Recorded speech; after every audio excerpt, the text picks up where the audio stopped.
एक बार एक पंडित जी ने एक दुकानदार के पास 500 रुपये रख दिए। उन्होंने सोचा कि जब मेरी बेटी की शादी होगी तो मैं ये पैसा ले लूँगा।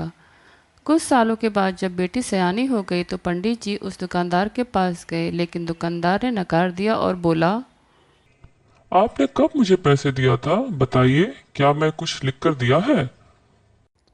पंडित जी उस दुकानदार की इस हरकत से बहुत ही परेशान हो गए और बड़ी चिंता में डूब गए।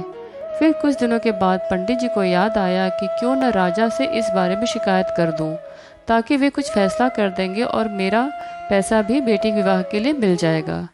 फिर पंडित जी राजा के पास पहुंचे और अपनी फरियाद सुनाई।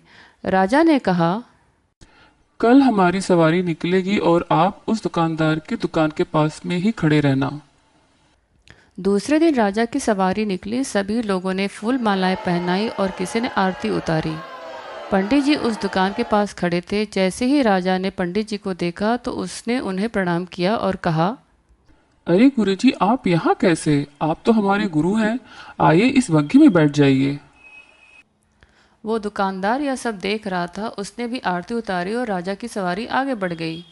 थोड़ी दूर चलने के बाद राजा ने पंडित जी को बग्घी से उतार दिया और कहा, पंडित जी, हमने अपना काम कर दिया है, अब आगे आपका भाग्य।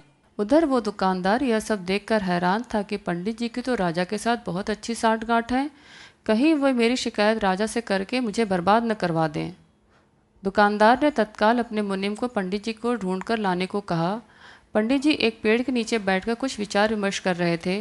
मुनीम जी बड़े ही आदर के साथ उन्हें अपने साथ लेकर आए।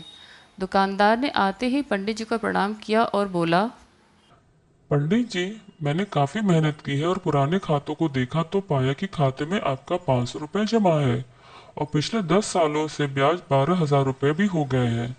पंडित जी, आपकी बेटी भी तो मेरी बेटी जैसी ही है ना।